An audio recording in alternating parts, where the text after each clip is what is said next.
کہ اٹھو میری دنیا کے غریبوں کو جگا دو، کاخ عمرہ کے در و دیوار ہلا دو، جس کھیت سے دہقاں کو میسر نہ ہو روزی، اس کھیت کے ہر خوشائے گندم کو جلا دو۔ آپ کو پتہ ہے جب انقلاب کی تاریخ لکھی جاتی ہے تو انقلاب نہ تو مڈل کلاس لاتی ہے، انقلاب نہ تو آپ کا امیر طبقہ لاتا ہے، انقلاب نہ تو یہ بڑے نام نہاد لیڈر لاتے ہیں، انقلاب صرف اور صرف اسی صورت میں آتا ہے جب مزدور جاگ جائے۔ اور یہ میں آج کراچی میں اس بات کا برملا اظہار کروں گا کہ کراچی کا مزدور جاگا ہے، سندھ کا مزدور جاگا ہے، کھپرو کا مزدور جاگا ہے، عمرکوٹ کا مزدور جاگا ہے، تھپرکر کا مزدور جاگا ہے، ساگر کا مزدور جاگا ہے، خیرپور کا مزدور جاگا ہے۔ اور جب مزدور جاگ جائے تو اس کے پیغام کو وقت کی کتنی بڑی طاقت ہو کچل نہیں سکتی، روک نہیں سکتی، چاہے وہ وقت کی سپر پاور کیوں ہی نہ ہو۔ آپ کو پتہ ہے سورہ بادشاہ کے وقت میں، اسی وقت میں بہت سی تحاریک چلی ہیں، لیکن سورہ بادشاہ کی تحریک برِ صغیر کی سب سے مضبوط تحریک کیوں ہے؟ کیونکہ اس تحریک میں مزدور کا خون شامل ہے، اس تحریک میں کسان کا خون شامل ہے، اس تحریک میں ہاری کا شامل ہے، جو صبح کو کھاتا تھا تو اسے شام کو پتہ نہیں تھا کہ بچے فاقہ کشی کریں گے یا کیا کریں گے، لیکن وہ حق اور سچ کے ساتھ ڈٹے رہے تھے۔ اور یہ فیض احمد فیض ہو، علامہ اقبال اور جتنے بڑے شاعر ہوں، اگر انہوں نے شاعری میں کبھی کسی کو آئیڈیل بنایا ہے، اگر کبھی کسی سے سبق حاصل کیے تو وہ یہ تحریک سے ہی کیے۔ اس وقت جب یہ جرم تھا، اگر کسی شخص سے پوچھا جائے کہ آپ کس سے آپ کی وابستگی ہے، آپ کس کے ماننے والے ہو، آپ کی مذہبی وابستگی کس سے ہے، آپ کی سیاسی وابستگی کس سے ہے، کسی کا بھی نام لیا جاتا تو اس پہ کوئی پابند سلاسل نہیں ہوتے تھے، کوئی سختی نہیں ہوتی تھی، لیکن اگر کوئی شخص یہ اقرار کرتا تھا کہ میں حر ہوں، میں پیر پگاروں کا مرید ہوں، تو اس کو گولی مار دی۔ اگر گولی بھی کھا رہے ہیں، بچے بھی یتیم ہو رہے ہیں، عورتیں بھی بیوہ ہو رہی ہیں، تو یہ پھر کیا تھا؟ یہ کون سا کرشمہ تھا کہ یہ حر اسی طرح لڑ رہے تھے؟ تو فیض احمد فیض نے بڑے پیارے الفاظ کہے ہیں، اس عشق میں ہم نے کیا کھویا ہے، کیا سیکھا ہے، جس تیرے اور کو سمجھاؤں تو سمجھا نہ سکوں، عاجزی سیکھی، غریبوں کی حمایت سیکھی، یاسو حرمان کے دکھ درد کے معنی سیکھے، زیر دستوں کے مسائل کو سمجھنا سیکھا، سرداہوں کے رخ زرد کے معنی سیکھے۔ جب کبھی بیٹھ کے روتے ہیں وہ بے کس جن کے اشک آنکھوں میں بلکتے ہوئے سو جاتے ہیں، ناتوانوں کے نوالوں پہ جھپٹتے ہیں ہو کر بازو تولے ہوئے منڈلاتے ہوئے آتے ہیں، مجھ کو اپنے دل پر قابو ہی نہیں رہتا ہے، مجھ کو اپنے دل پر قابو ہی نہیں رہتا ہے۔ اور یہی حسن امام صاحب، اور یہی سورہ بادشاہ کا پیغام تھا کہ مجھ کو اپنے دل پر قابو ہی نہیں رہتا ہے۔ اسی بھی سورہ بادشاہ کے لیے انگریز پیش کرنے کو تیار،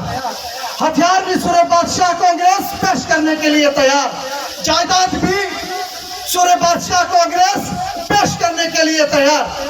سورہ بادشاہ ان چیزوں کو کیوں ٹھکرائے رہے؟ اور طلب بات کہ مجھے حضرت محمد مصطفیٰ صلی اللہ علیہ وسلم کے ساتھ وہ واقعہ یاد آتا ہے جب قریش نے، کفار مکہ نے اپنا ایک نمائندہ بھیجا کہ آپ کو دولت چاہیے تو ہم مکہ کے لوگ ساری دولت آپ کو دیتے ہیں،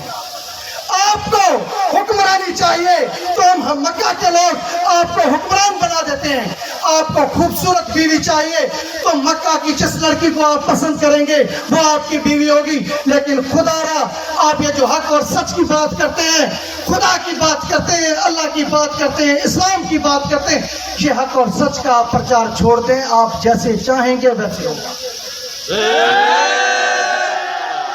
لیکن حضرت محمد صلی اللہ علیہ وسلم کا فرمان تھا کہ ایک ہاتھ پر چاند دوسرے پر سورج بھی لا رکھیں گے تب بھی میں کلمہ توحید سے پیچھے نہیں ہٹوں گا۔ تو سورہ بادشاہ کی رگوں میں محمد مصطفیٰ صلی اللہ علیہ وسلم کا خون ہے، امام حسین کا خون ہے۔ ماہور حسین ہی آیا محتم پہچو پان کو آئے ہوا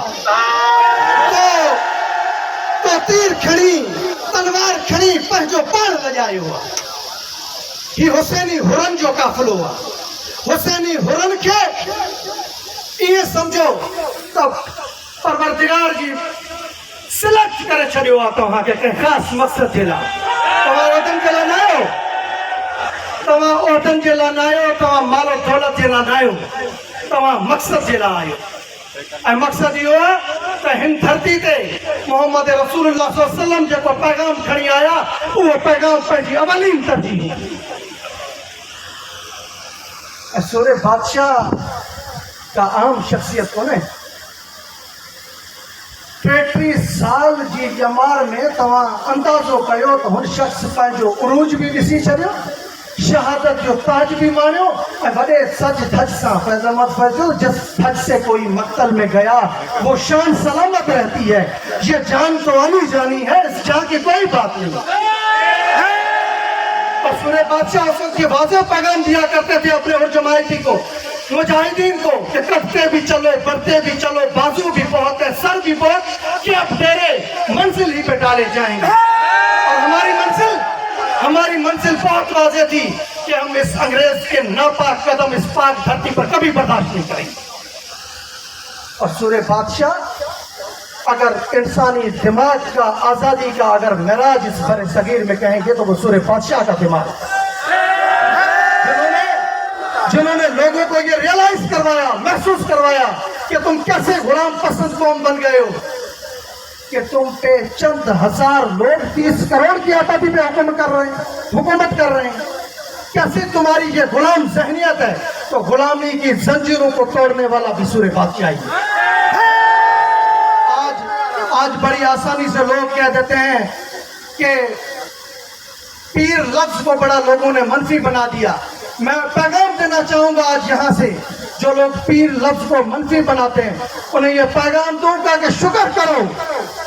کہ پیر سید صفت اللہ شاہ سورہ بادشاہ یہاں تھے کہ آج تم کم از کم یہ کہنے کے قابل تو ہوئے کہ ہم نے انگریز کے خلاف جنگ لڑی ہے ورنہ تو تم پٹھو والد بھی پٹھو تو بیٹا بھی پٹھو والد کو بھی سر کا خطاب تو بیٹے کو بھی سر کا خطاب ایک بڑی جماعت کے سربراہ کے لیے کسی نے پیر شاہ مردان شاہ پیر صاحب پگاروں سے پوچھا کہ آپ میں اور ان میں کیا فرق ہے یہ تاریخ میں کبھی جا کے سرچ کیجئے گا آپ لوگ میں نام نہیں لے رہا آج ان کے کہ آپ میں اور ان میں کیا فرق ہے تو قبلہ پیر صاحب نے فرمایا جب میرے والد کا سر کٹا تھا تو اس کے والد کو سر لگا تھا ہم سر کٹانے والوں میں سے ہیں لگوانے والوں میں سے نہیں آج کے نوجوان کو میں یہ پیغام دینا چاہوں گا کہ آپ حق اور سچ کے آپ ہی سپاہی ہیں آپ نے یہ جنگ لڑنی ہے ہم سب نے یہ جنگ لڑنی ہے سورہ بادشاہ کی تحریک کا کبھی یہ مقصد نہیں تھا کہ وہ تحریک ہوئی ختم ہو گئی نہیں جب تک ہم سب حق اور سچ کی جنگ لڑتے رہیں گے تب تک سورہ بادشاہ کا مشن جاری ہے سورہ بادشاہ کا پیغام جاری ہے اور میں آخری بات کر کے اب اجازت چاہوں گا ڈاکٹر صاحب اس کے بعد آپ سے خطاب کریں گے سورہ بادشاہ کی شخصیت علامہ اقبال کی شاعری میں مجھے 2-4 خصوصاً اصطلاحیں نظر آئیں انہوں نے مرد مومن کی اصطلاح استعمال کی انہوں نے مرد حر کی استعمال جیسے اقبال کا کہنا کہ قبول حق ہے فقط مرد حر کی تکبیر ہے مرد حر کے علاوہ کسی کی تکبیر بھی قبول نہیں ہے ملا کی اذان اور ہے مجاہد کی اذان اور ملا کی اذان کے الفاظ تو وہی ہوتے ہیں لیکن مجاہد کی اذان میں بڑا فرق ہے تو اقبال نے ایک اور جگہ مومن کی نشانی بتائی تو وہ حلقہ یاراں تو بے ریشم کی طرح نرم رزم حق و باطل ہو تو فولاد ہے مومن اور کہیں یہ بھی کہا کہ نہیں تیرا نشیمن قصر سلطانی کے گنبد پر تو شاہین ہے بسیرا کر پہاڑوں کی چٹانوں پر. اور کہیں کہیں یہ چیلنج بھی کرتے نظر آئے کہ نکل کر خانقاہوں سے ادا کر رسم شفیری. خانقاہوں میں نہ بیٹھو، نکلو حسینی سنت کو ادا کرو. آپ یقین کریں 30 کروڑ کی برِ صغیر کی آبادی ہے، لیکن وہ جو اقبال جس آئیڈیل کی تلاش میں رہا، کبھی اسے شاہین کہتا رہا، کبھی اسے مرد ہوئے کہتا رہا، کبھی اسے مرد مومن کہتا رہا، یا کوئی اسے سپرمین کی طرف اس تلاش میں تھے، یا فیض احمد چھوڑ جیسے لوگ جو انقلابی جن لوگوں کی تلاش میں تھے. اگر اس انقلابی کی تصویر، اگر اس انقلابی شخص کو آپ دیکھنا چاہیں گے تو وہ سورہ بادشاہ کے علاوہ کوئی بھی. سورہ بادشاہ کی شخصیت انتہائی جامع شخصیت ہے، انتہائی جامع شخصیت ہے. ہمیں سورہ بادشاہ کی شخصیت کو اسٹڈی کرنے کی ضرورت ہے. اور میں آج اس لیے بھی مطمئن ہوں، اور یہ تھوڑا جوش خطابت بھی مجھے اس لیے آیا کیونکہ دنیا میں جتنے بھی انقلاب پڑے ہیں وہ مزدور لائے ہیں.